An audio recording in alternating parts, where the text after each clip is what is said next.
Hello. तो कैसे हैं आप लोग? जय हिंद एवरीवन। आई होप कि आप लोग बहुत अच्छे होंगे और जो भी क्लास अभी हम लोग पढ़े होंगे उन क्लास को आप लोग अच्छे से याद करके रखे होंगे और उन्हीं क्लासों में से बहुत सारे क्वेश्चन भी अभी जो भी एग्ज़ाम है उस एग्ज़ाम में भी मिल रहा है ना। तो खैर चलिए आज अपना क्लास स्टार्ट करते अपन।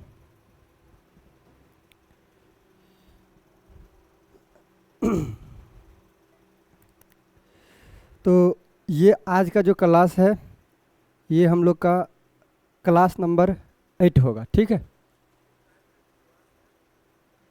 क्लास नंबर कितना होगा? तो क्लास नंबर 8 होगा, ठीक। तो क्लास नंबर 8 में अभी हम लोग क्या पढ़ेंगे इनके बारे में जानकारी ले लेते हैं। चलिए आपको हम बताए क्या है वो पहले ध्यान से सुनिए। आपको हम बताए होंगे, पेन कहाँ है इसका, हाँ, कि पहले अगर हम क्या पढ़ाई करते हैं संविधान, संविधानवाद, राज्य व्यवस्था, ये सब, तो उन सब में कहाँ से क्या लिया गया है, संविधान में कौन से देश से, कितने देश से, तो 10 देशों से क्या क्या लिया गया है, तो उन सभी चीज़ों को पढ़े हैं।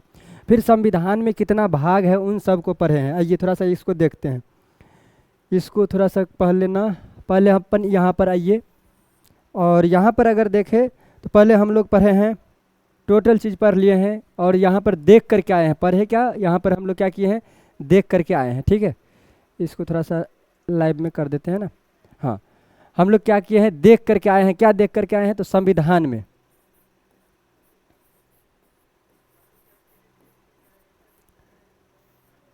तो संविधान में जो है हम लोग 395 अनुच्छेद, इसी अनुच्छेद को 22 भागों में बांटा गया है।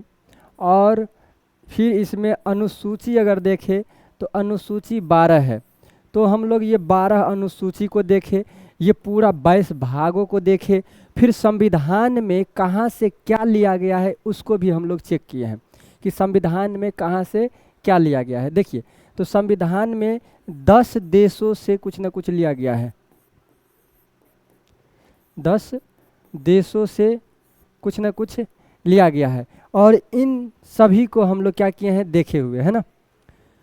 आज से हम लोग पढ़ेंगे क्या, तो आज से हम लोग पढ़ेंगे कि मौलिक अधिकार, जिसको हम लोग कहते हैं मूल अधिकार, है ना। तो मौलिक अधिकार पढ़ेंगे, मूल अधिकार पढ़ेंगे। और मौलिक अधिकार को भी हम लोग 4-5 भागों में बांट करके देखे थे कि मौलिक अधिकार का अगर अनुच्छेद पूछे तो मौलिक अधिकार का अनुच्छेद कहाँ से कहाँ तक, तो ये अनुच्छेद 12 से लेकर के 35 तक है ना। जिसमें अभी हम लोग अगर स्टार्ट किए थे तो ये 14 नंबर बता दिए थे कि विधि की समक्ष समानता, अनुच्छेद 14 में विधि के समक्ष समानता। अब ये हम लोग यहाँ से पढ़ने का प्रयास करते हैं अनुच्छेद 15 से। तो अनुच्छेद 15 में क्या है, तो अनुच्छेद 15 में, अनुच्छेद 15 के 1 में आप अगर जाएंगे तो अनुच्छेद 15 के 1 में दिया गया है कि केवल, यानी जो राज्य द्वारा, कोई भी राज्य हो तो राज्य द्वारा केवल जन्म, स्थान, लिंग, जाति, प्रजाति, इन सब के आधार पर किसी के साथ में भेदभाव नहीं किया जा सकता। उसमें होता है कि निवास भी आता है ना। तो इन सब के आधार पर किसी के साथ में भेदभाव नहीं किया जाता है या नहीं किया जाएगा, है ना। तो वहीं से आज हम लोग स्टार्ट करते हैं। चलिए स्टार्ट करेंगे। ये आपका कौन सा क्लास है, तो ये क्लास नंबर है आज का 8 नंबर क्लास।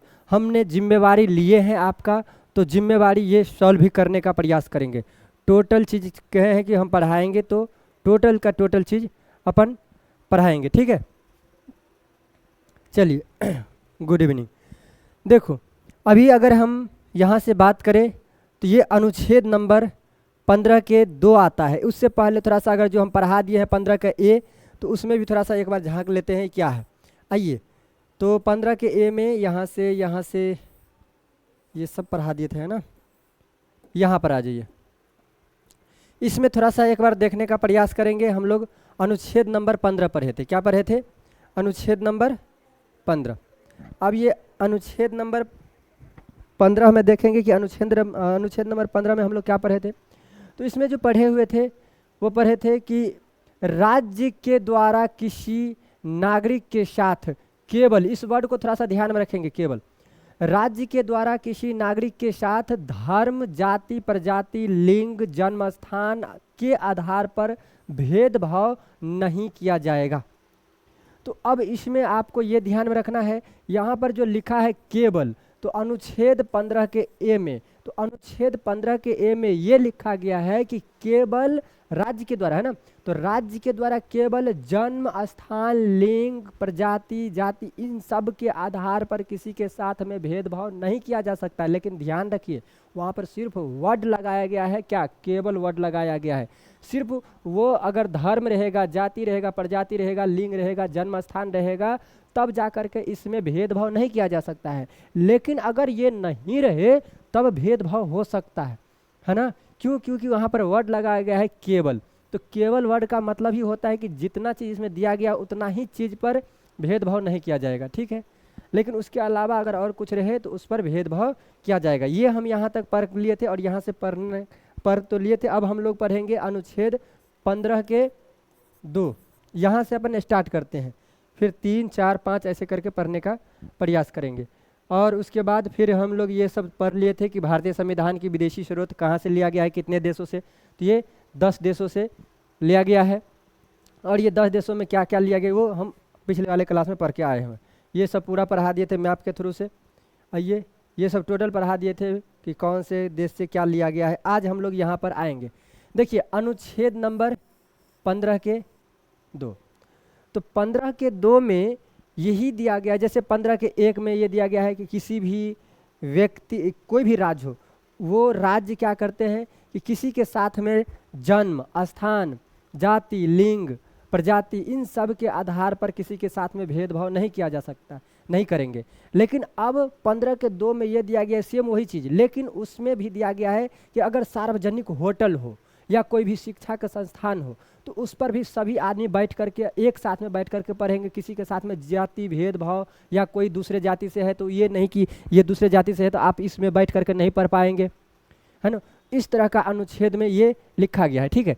फिर से एक बार सुनिए, देखिए ये अनुच्छेद नंबर 15 के 2 में दिया गया है कि राज्य के द्वारा केवल, फिर वही वर्ड आया है, केवल जाति, धर्म, फिर मूल वंश, जन्म स्थान, लिंग के आधार पर नागरिक के साथ में भेदभाव नहीं होगा। लेकिन अभी इस 2 में कुछ ना कुछ जोड़ा गया है। दुकानों, रेस्टोरेंट यानी होटल, सार्वजनिक भोजनालय, प्रवेश सेवा, ये जो जितना भी चीज़ है उन सब में 2 भाग में बांटे हैं। तो उन सब में क्या करना है कि उस सब में भी इन सब के क्षेत्र जो भी है कि धर्म, मूल वंश, राज्य या जन्म स्थान, लिंग के आधार पर आप कहीं पर भी उनके साथ में भेदभाव नहीं कर सकते हैं। उनके साथ में क्या कर सकते, भेदभाव नहीं कर सकते, है ना। चलिए अब थोड़ा सा देखने का प्रयास करते हैं। एक तो ये हो गया। अब दूसरा नंबर देखिए, दूसरा नंबर ये है कि पहले अभी तो अब कुआं वाला इतना भांज नहीं रहा है, उतना नहीं रहा है कि अब किसी के साथ जैसे अगर कुआं है तो वहाँ कुआं पर जा कर के कोई पानी जा कर के भरे। लेकिन पहले तो था, तो वही से यहाँ से ये सब निकला है कि कुआं, तालाब, स्नानागार, सड़क जैसे सार्वजनिक स्थानों पर उनके साथ में फिर भी धर्म, मूल वंश, जन्म स्थान, लिंग के आधार पर आप भेदभाव नहीं कर सकते हैं। ये इसमें दिया गया है। किस में दिया गया है? तो ये अनुच्छेद 15 के 2 में दिया गया है। समझ रहे हैं। अब हम लोग जो 14 का अनुच्छेद पढ़े थे जिसमें विधि के समक्ष समानता लिखा गया है अनुच्छेद 14 में, तो थोड़ा सा इस अनुच्छेद को, इसमें हम अगर देखेंगे सार्वजनिक रिपोर्ट के सार्वजनिक उपयोगों के लिए ही आंशिक या संपूर्ण रूप से सार्वजनिक वित्त संपत्ति, ये तो अलग चीज़ है। देखिए यहाँ पर अनुच्छेद नंबर 14 की बात करें, अनुच्छेद नंबर 14 इसीलिए हम उल्टा लिए हैं कि उसमें एक और कुछ दिया गया, इसीलिए यहाँ पर हम ये अनुच्छेद नंबर 14 दिए हैं। देखिए अनुच्छेद 14 पढ़ करके आए थे। अनुच्छेद 14 में क्या है? तो विधि के समक्ष समानता, है ना, कि जो विधि बनाएगी सरकार तो वो विधि सभी के लिए समान रूप से होगा, वो हम पढ़ करके आए थे। चाहे आप रिक्शा चालक हो, चाहे आप अंबानी हो, चाहे आप सलमान खान हो, चाहे आप कोई भी क्यों ना हो, सभी के लिए एक तरह का ही शासन लागू होगा। लेकिन इसमें भी है कि राज्यपाल और राष्ट्रपति के साथ ये भेदभाव किया गया है कि राज्यपाल और राष्ट्रपति को फिर अलग से उनका और अधिकार दिया गया है जो उनको किसी न किसी, जैसे अगर वो पद पर रहे, अपने पद पर रहता है तो उसको न्यायालय में नहीं लिया जा सकता है। तो ये एक अपवाद तो है ही 14 में, कितना में, अनुच्छेद 14 में। लेकिन फिर भी अनुच्छेद 14 में ये बताया गया है कि विधि के समक्ष समानता है, सभी का एक समान अधिकार है। अगर विधि बनेंगे तो सभी के लिए विधि बनेंगे, न कि एक आदमी के लिए बनेंगे। तो जितने भी लोग हैं सभी के लिए विधि बनेंगे, चाहे आप अमीर हो, गरीब हो, फिर ऊंचे हो, नीचे, उससे कोई फर्क नहीं पड़ेगा, सभी के लिए समान विधि। तो ये कहाँ पर दिया गया है? अनुच्छेद 14 में दिया गया है, विधि के समान संरक्षण, यानी विधि के समक्ष समानता दिया गया है। लेकिन 15 के ए में आपको क्या दिया गया है, जो अभी पढ़ करके आए थे पीछे वाले में? तो 15 के ए में दिया गया है कि राज्य के द्वारा क्या, तो राज्य के द्वारा किसी भी व्यक्ति के साथ में केवल, ये किस में दिया गया है? तो ये 15 के ए में दिया गया है। तो राज्य के द्वारा किसी भी व्यक्ति के साथ केवल धर्म, जाति, मूल वंश, फिर उसके बाद जन्म स्थान, उन सब के आधार पर आप उनके साथ में क्या, तो उनके साथ में आप भेदभाव नहीं कर सकते हैं। ये किस में दिया गया है? तो 15 के अनुच्छेद, यानी अनुच्छेद 15 के 1 में दिया गया है। अब 15 के अनुच्छेद 2 की बात करें तो 15 के अनुच्छेद 2 की अगर बात करते हैं हम, तो 15 के अनुच्छेद 2 में क्या दिया गया है? तो 15 के अनुच्छेद 2 में अभी आपको हम बताए हैं जस्ट कि इसमें अगर स्नानागार हो, जैसे कुआं, तालाब, स्नानागार, उसके बाद सार्वजनिक स्थान अगर कहीं पर है, तो उसमें भी आप किसी भी व्यक्ति को आप जन्म स्थान, लिंग भेदभाव नहीं कर सकते हैं, चाहे वो कहीं का निवासी हो, चाहे वो किसी भी जाति से हो, किसी भी धर्म से हो, तो उनके स्थान पर आप उससे ये भेदभाव नहीं कर सकते। अगर पानी आप भी पिएंगे तो पानी ये भी पिएंगे, पानी अगर वो भी लेंगे तो पानी आप वो भी लेंगे, इस तरह का है। एक तो ये, और 2 भागों में था ना। तो दूसरा ये था कि दूसरा क्या था कि दुकान, रेस्टोरेंट, जैसे दुकान पर ऐसा नहीं कि सिर्फ और सिर्फ ब्राह्मण ही दुकान पर जाएंगे, उसके बाद दूसरे जाति वाले दुकान पर नहीं जाएंगे। इस जाति के आधार पर आप किसी को दुकान पर जाने आने से मना नहीं कर सकते हैं। किसके आधार पर? जाति के आधार पर। धर्म के आधार पर भी आप इसको नहीं कर सकते हैं कि या आप मुस्लिम धर्म से है तो आप इस दुकान पर नहीं आएंगे, इस तरह का नहीं है। अब यहाँ पर रेस्टोरेंट में भी वही है कि रेस्टोरेंट में यानी कि आप अगर चले गए हैं तो फिर दूसरे आदमी नहीं जाएंगे वहाँ पर, है ना, दूसरा आदमी भी वहाँ पर जाएगा।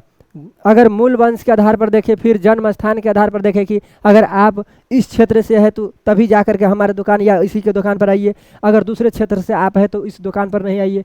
इस तरह का भेदभाव इसको निषेध किया गया है, उसको हटाया गया है। ये अनुच्छेद नंबर कितना में? अनुच्छेद नंबर 15 के 2 में दिया गया है। क्या अनुच्छेद नंबर 15 के 2 और 15 के 1 के बारे में आपको समझ में आया? और उसके बाद जो अनुच्छेद नंबर 14 के बारे में पढ़ाए हैं, क्या उसके बारे में आपको समझ में आया है? चलिए देखते हैं। अब एक और देख लेते हैं। ये अगर अनुच्छेद 14 की बात करें तो विधि का समान संरक्षण है। अब अनुच्छेद 15 के 3 की बात करें तो जैसे अभी 15 में तो ये दिया गया है कि किसी के साथ में केवल जाति, धर्म, मूल वंश, जन्म स्थान, लिंग के आधार पर नागरिकों के साथ में भेदभाव नहीं कर सकते। लेकिन 15 के 3 में कितना, जैसे 15 के 3, तो 15 के 3 में क्या दिया गया है? तो 15 के 3 में दिया गया है कि राज्य के अंदर में क्या, तो बच्चे और महिलाओं के लिए विशेष प्रावधान करेंगे। कौन? तो राज्य करेंगे। कौन करेंगे? तो राज्य करेंगे। किसके किसके लिए? तो ये महिला के लिए और बच्चों के लिए जो है अलग से कोई ना कोई व्यवस्था ला दीजिए। जैसे कि आप चाहे तो आप प्राइमरी स्कूल में शिक्षा फ्री करवा सकते हैं, महिला के लिए आरक्षण बनवा सकते हैं, आरक्षण दे सकते हैं, उस तरह का प्रावधान कीजिए। ये अनुच्छेद कितना में दिया गया है? अनुच्छेद 15 के 3 में। इसको आपको थोड़ा सा पढ़ा करके देखते थे कि राज्य के द्वारा, किसके द्वारा? तो राज्य के द्वारा, राज्य ही वो काम करेंगे। राज्य के द्वारा महिलाओं और बच्चों के उत्थान के लिए और आगे बढ़ाने के लिए, उत्थान के लिए विशेष उपाय किए जाएगा। तो ये अनुच्छेद नंबर कितना में दिया गया है? तो ये अनुच्छेद नंबर दिया गया है कितना में? अनुच्छेद नंबर 15 के 3 में दिया गया है। तो बताइए 15 के 3 अनुच्छेद, ये 15 के 3 है, इसके बारे में आप समझ पाए हैं? 14 के बारे में समझ पाए हैं कि विधि के समक्ष समानता 15 में क्या है? तो 15 में है कि केवल किसी के साथ में जो अगर धर्म हो, जाति हो, राजवंश हो, जन्म स्थान हो, उसके आधार पर आप किसी के साथ में भेदभाव नहीं कर सकते। 15 के 2 में क्या है कि केवल आप जाति, धर्म, मूल वंश, राज्य ये जन्म स्थान के आधार पर आप किसी के साथ में भेदभाव नहीं कर सकते, और ना ही उसको रेस्टोरेंट, दुकान, इन सब के जगह पर जाने से रोक सकते हैं, सार्वजनिक जगह पर जाने से रोक सकते हैं इनको। और ना ही आप कोई भी स्नानागार हो जहाँ पर लोग स्नान करते हैं, कोई भी कुआं हो वहाँ पर पानी लेने से मना नहीं कर सकते, कोई भी कल हो वहाँ पर पानी लेने से आप मना नहीं कर सकते हैं। जाति, मूल, वंश, राज्य और उसके जन्म स्थान के आधार पर उसको आप मना नहीं कर सकते हैं। ये भी अनुच्छेद नंबर कितना में दिया गया है? तो ये अनुच्छेद नंबर दिया गया है 15 के 2 में। क्या इतना समझ में आया? और 15 के 3 में दिया गया है कि बच्चों यानी राज्य के द्वारा, सिर्फ राज्य ही करेंगे ये, तो राज्य के द्वारा बच्चों और महिलाओं के लिए विशेष अधिकार दिया जाना, उत्थान उसमें किया जाएगा। इतना आप समझ में आया है आपको? चलिए नेक्स्ट देखते हैं। ये अनुच्छेद नंबर 15 के 4, 15 के 5 और 15 के 6। अनुच्छेद नंबर 15 के 4, 5 और 6 अनुच्छेद अभी हम लोग क्या देखे थे? अनुच्छेद देखे थे क्या? तो 14 देखे, 15 के फिर 1, 2, 3 देख करके आए हैं। अभी हम लोग 4, 5, 6 देखेंगे, ठीक है? तो देखिए अनुच्छेद 15 के 4 को अगर पढ़ेंगे तो आप देखिएगा कि यहाँ पर 1950 की बात कर रहे हैं। कब का? 1950।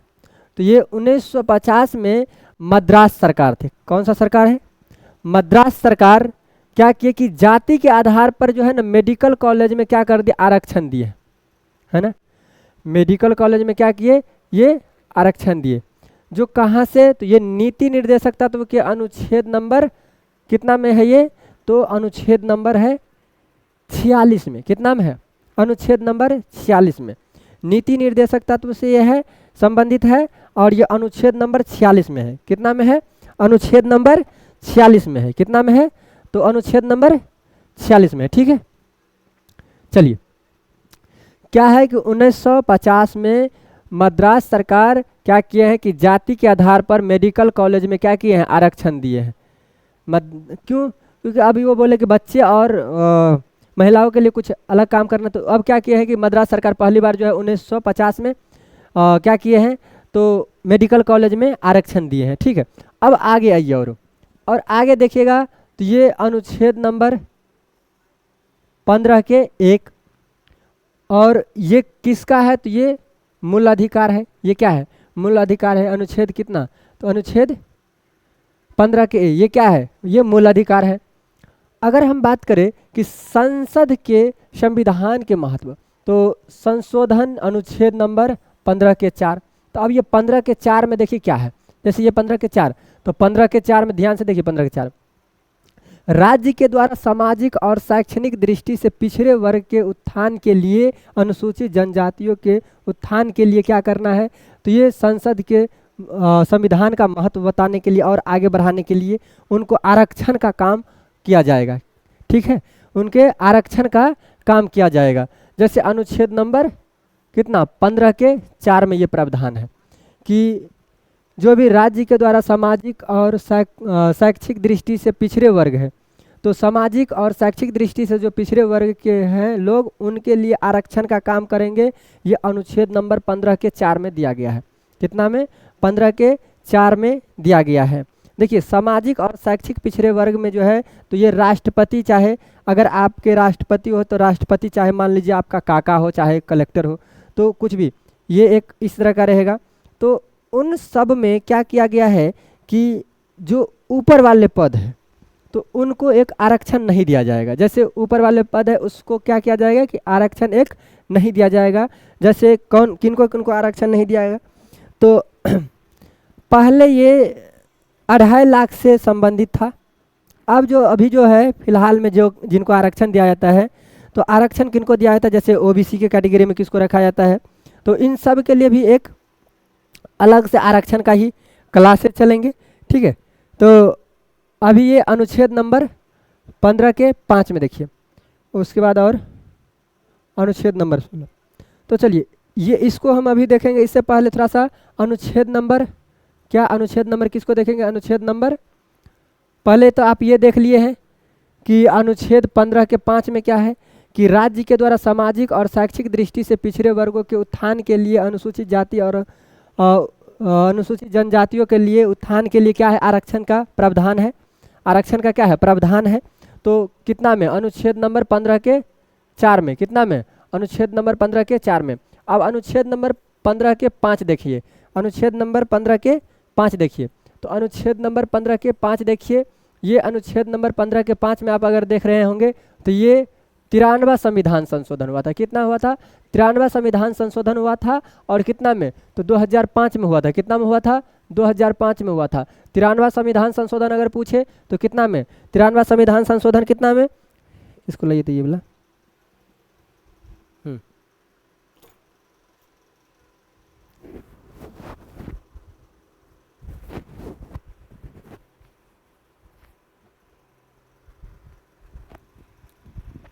यहाँ पर रखना पड़ेगा, है ना, थोड़ा ज़्यादा ही कुछ है यहाँ से, है ना, इसको यहाँ पर रख, ठीक है।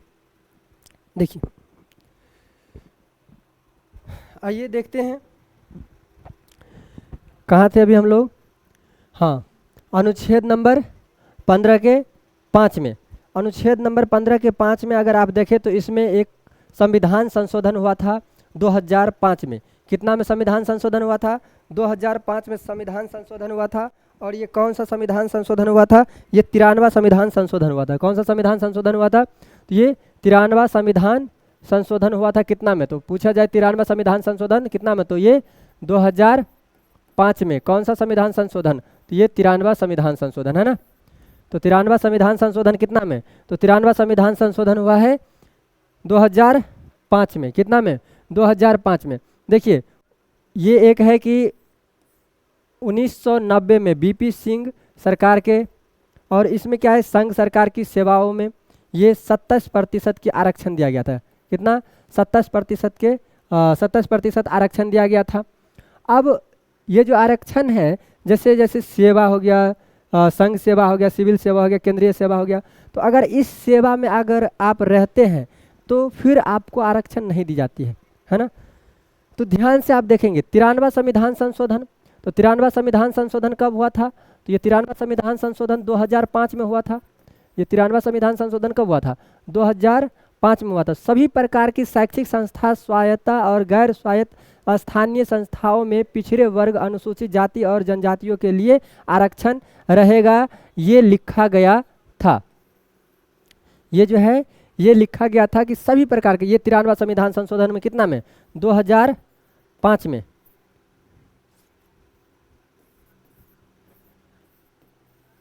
दो 2005 में ये प्रावधान किया गया कि जो भी लोग हैं उन सभी लोगों को, जो भी जितने भी शैक्षिक संस्थाओं जैसे स्वायत्त और गैर स्वायत्त जैसे स्थानीय संस्थाओं में जो पिछड़े वर्ग में है, किस वर्ग में, तो पिछड़े वर्ग में है, अनुसूचित जाति और जनजाति के आरक्षण मिलेगा। और उनको मिलेगा कितना प्रतिशत आरक्षण, तो ये 27% आरक्षण। कितना प्रतिशत, तो ये 27% सभी को आरक्षण मिलेगा। ये संविधान संशोधन कब में हुआ था, तो ये 2005 में। कौन सा संविधान संशोधन, तो ये 93वां संविधान संशोधन। कौन सा, 93वां संविधान संशोधन में ये बताया गया कि सभी तरह के पिछड़े वर्ग जैसे शैक्षिक और संस्थाओं में, जैसे स्थानीय संस्थाओं में पिछड़े वर्ग के अनुसूचित जनजाति और जनजाति रहेंगे, उन सबको आरक्षण मिलेगी। उन सबको क्या मिलेगा, आरक्षण मिलेगा। ये 2005 में बताया गया, ठीक है। लेकिन ध्यान दीजिए, फिर हुआ 2019 आया, कब आया, 2019, और ये रहा 103वां संविधान संशोधन 2019। कितना, 2019 में 103वां संविधान संशोधन हुआ। कौन सा संविधान संशोधन हुआ, 103वां संविधान संशोधन हुआ। कब हुआ था, ये 2019 में हुआ था। और इस संविधान संशोधन में फिर क्या बताया गया, इसी के लेकर के, जैसे ये अभी ये तो हो गया अनुच्छेद 15 के 5, ये 15 के 5 में हुआ था कि 15 के 5 में ये दिया गया है कि 93वां संविधान संशोधन हुआ था। और 93वां संविधान संशोधन कितना में हुआ था, तो 93वां संविधान संशोधन 2005 में हुआ था। कितना में हुआ था, 2005 में हुआ था। और 2005 में ये बताया गया कि अभी जो है जितने भी शैक्षिक, कौन सा शैक्षिक संस्थाएं हैं, स्थानीय संस्थाओं में क्या करेंगे, शैक्षिक संस्था और स्थानीय संस्था में पिछड़े वर्ग और अनुसूचित जाति और जनजाति के लिए आरक्षण रहेगा। और वो आरक्षण जो है वो 27% आरक्षण रहेगा। कितना प्रतिशत आरक्षण रहेगा? 27% आरक्षण रहेगा। लेकिन फिर 2019 तक, 2019 में एक संविधान संशोधन हुआ, 2019 में एक संविधान संशोधन हुआ जो 103वां संविधान संशोधन था। कौन सा संविधान संशोधन था? 103वां संविधान संशोधन था। और ये अनुच्छेद कितना? तो ये अनुच्छेद है आपका, अनुच्छेद कितना में है? तो अनुच्छेद है आपका 15 के 6 में। किसमें? 15 के 6 में। ये 15 के 6 में ये बताया गया कि आर्थिक वर्ग के रूप में पिछड़े वर्ग को भी सरकार के केंद्रीय शैक्षिक संस्थाओं में आरक्षण दिया जाएगा। अब यहाँ पर ये बताया गया है कि जो आर्थिक रूप से अगर कमजोर वर्ग है उन्हीं को ही क्या दिया जाएगा? आरक्षण। न कि सबको नहीं दिया जाएगा, ध्यान रखिएगा, सभी को नहीं देना है, बल्कि जो आर्थिक स्थिति से गुजर रहे हैं, आर्थिक से पिछड़े वर्ग है, उन्हीं को आरक्षण देना है। उन्हीं को क्या देना है? आरक्षण देना है। आप इतना क्या समझ सकते हैं? तो ये अनुच्छेद नंबर कितना में? तो 15 के 6 में दिया गया। कितना में? 15 के 6 में। जो आर्थिक रूप से, पहले क्या था कि सभी संस्थाओं में क्या किया जाए? 27% के सभी जो पिछड़े वर्ग है उन सब को क्या किया जाए कि आरक्षण दे दिया जाए। वो 2005 में कहा गया था, 93वां संविधान संशोधन। लेकिन 2003वां संविधान संशोधन में, ये 103वां संविधान संशोधन में 2019 में ये बताया गया कि नहीं, आप सबको क्रीमिलियर कीजिए, जैसे आर्थिक आधार पर। किसके आधार पर? आर्थिक आधार पर आरक्षण दीजिए। अब ये आर्थिक आधार क्या? अगर जिसका इनकम, अगर आपके घर में, मान लीजिए अगर आपके घर में कोई भी है, अगर सालाना इनकम 6 लाख से ज़्यादा है, कितना है? 6 लाख से ज़्यादा है, तो फिर इसको क्या किया जाए कि 6 लाख से अगर ज़्यादा है, 6 लाख से अगर 6 लाख से अगर ज़्यादा इनकम है उनके घर में, तो फिर उनको आरक्षण नहीं मिलेगा। फिर इनको क्या होगा कि आरक्षण नहीं मिलेगा। लेकिन 6 लाख में अगर 100 रुपया भी कम है फिर भी आरक्षण दिया जाए, ये प्रावधान था।